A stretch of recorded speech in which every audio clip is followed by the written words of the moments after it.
नमस्कार दोस्तों, स्वागत है आप सभी का आपके अपने YouTube चैनल एग्रीकल्चर उनको नॉलेज में।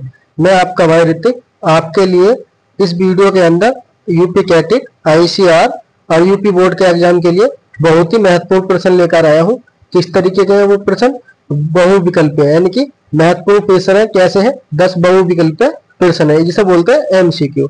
ठीक है दोस्तों, तो इसलिए इस वीडियो को आप शुरू से लेकर आखिर तक देखें। अगर आप चैनल पर पहली बार आए हैं तो आप इस चैनल को सब्सक्राइब करना ना भूलें और बेल आइकन भी दबा दें। ठीक है दोस्तों, आज का आपका पहला प्रश्न है, कह रहा है कि परावर्तन में कोण आयतन के बराबर होता है। दोस्तों आपने पढ़ा होगा परावर्तन का कोण है वो आयतन के बराबर होता है। ऑप्शन नंबर ए हमेशा होता है, ऑप्शन नंबर बी कभी कभी होता है, ऑप्शन नंबर सी नहीं होता है, ऑप्शन नंबर डी जब प्रकाश सीधा पड़ता है। तो दोस्तों आपका इसका राइट आंसर हो जाएगा ऑप्शन नंबर ए। कौन सा होगा राइट आंसर इसमें? ऑप्शन नंबर ए, यानी कि परावर्तन कोण जो है आयतन कोण के क्या होता है? हमेशा बराबर होता है। ठीक है दोस्तों, आपका इसी प्रकार अगला प्रश्न है 2, कह रहा है कि जो आपकी ध्वनि है, ध्वनि की गति सबसे अधिक होती है। आपकी जो साउंड है उसकी जो चाल है वो सबसे अधिक किसमें होती है? आपके सामने 4 ऑप्शन है। पहला ऑप्शन है वायु में, दूसरा ऑप्शन है जल में, तीसरा ऑप्शन है ठोस में और चौथा ऑप्शन है निर्वात में। तो दोस्तों ध्वनि की जो गति होती है वो सबसे ज्यादा किसमें होती है? तो इसका जो राइट आंसर होगा दोस्तों ऑप्शन नंबर सी, यानी कि ये ठोस चीज होती है उनमें सबसे ज्यादा ध्वनि की गति होती है। ठीक, उसी प्रकार दोस्तों आपका अगला प्रश्न है प्रश्न नंबर 3। कौन सा है? प्रश्न नंबर 3 इंपोर्टेंट प्रश्न है, यूपी कैटेट एग्जाम में कई बार पूछा गया है। स्नेल का नियम संबंधित है।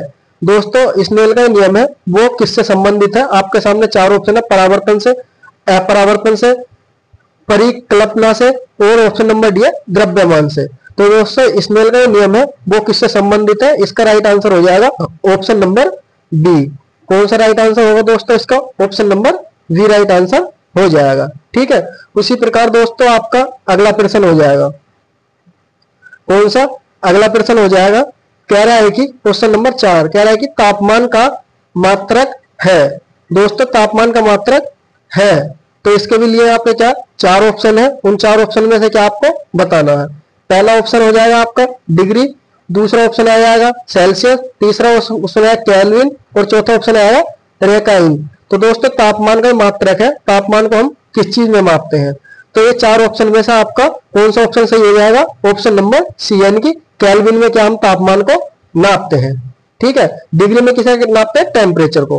ओके, उसी प्रकार अगला प्रश्न है वेरी इंपॉर्टेंट है, क्वेश्चन नंबर 5, यानी कि प्रश्न नंबर 5 कह रहा है कि ओम का नियम, ओम का नियम क्या है? यानी कि ओम का नियम है वो क्या कहता है? इसके वजह 4 ऑप्शन दे रखे हैं, वो फॉर्मूला वेस है। ऑप्शन नंबर ए है V बराबर IR, F बराबर MA, C बराबर E by MC square, D है P बराबर VI। तो दोस्तों इन 4 ऑप्शन में से आपका राइट आंसर हो जाएगा ऑप्शन नंबर ए, यानी कि V बराबर IR। ठीक है, इससे आपसे क्या क्वेश्चन भी पूछ सकता है आपके एग्जाम में एक नंबर जो MCQ में। अगला प्रश्न है दोस्तों आपका क्वेश्चन नंबर 6 कह रहा है कि वोल्ट की इकाई, जो आपका वोल्ट है, ठीक है, किससे वोल्ट की जो इकाई है वो क्या है? इसके लिए भी दोस्तों आपके 4 ऑप्शन है। वोल्ट हम किस चीज में नापते हैं? धारा में नापते हैं, विभवांतर में नापते हैं, प्रतिरोध में नापते हैं या ऊर्जा में नापते हैं। दोस्तों इन 4 ऑप्शन में से आपका प्रश्न नंबर कौन सा राइट होगा? आप जल्दी से बताओ। तो इसमें राइट आंसर हो जाएगा दोस्तों आपका ऑप्शन नंबर डी, यानी कि वोल्ट को हम किसमें नापते हैं? विभवांतर में। किसमें नापते हैं? विभवांतर में नापते हैं। ओके, उसी प्रकार दोस्तों आपका क्वेश्चन नंबर 7 प्रश्न नंबर 7 है, कह रहा है कि न्यूटन का पहला नियम दर्शाता है।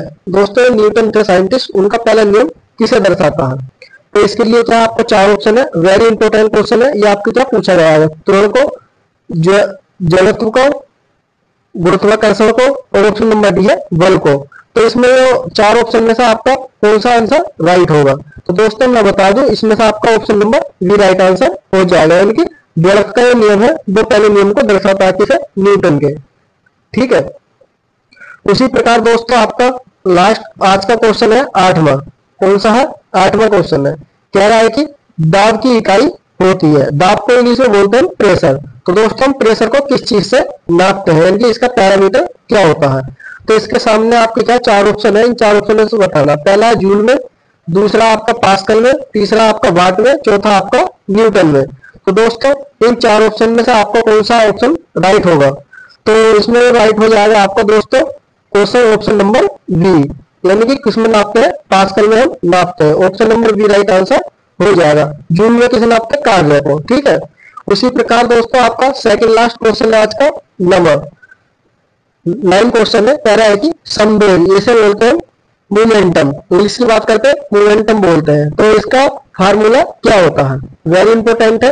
देखो फार्मूले से ही आपसे न्यूमेरिकल पूछे जाते हैं आपके एग्जाम में। पहला है 1 × समय, दूसरा द्रव्यमान इंटू वेग, तीसरा आपका दूरी इंटू समय, और चौथा आपका ऊर्जा बटे समय। तो दोस्तों जो आपका संवेग है जिसे बोलते हैं मोमेंटम, तो उसमें क्या राइट आंसर होगा?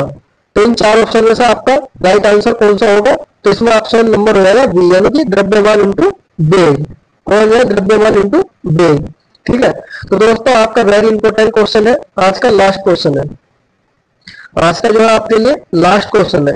कह रहा है कि क्वेश्चन नंबर 10, सरल लोलक पे समय काल का प्रभाव पड़ता है। दोस्तों सरल लोलक जो है उसका प्रभाव किस चीज पर पड़ता है? तो इसके लिए क्या आपके सामने 4 ऑप्शन है, उन 4 ऑप्शन में से बताना। ठीक, आपका पहला ऑप्शन है द्रव्यमान पर, आपका दूसरा ऑप्शन है कोण पर, आपका तीसरा ऑप्शन है लंबाई पर, आपका डी ऑप्शन है रंग पर। तो दोस्तों वेरी इंपॉर्टेंट क्वेश्चन है।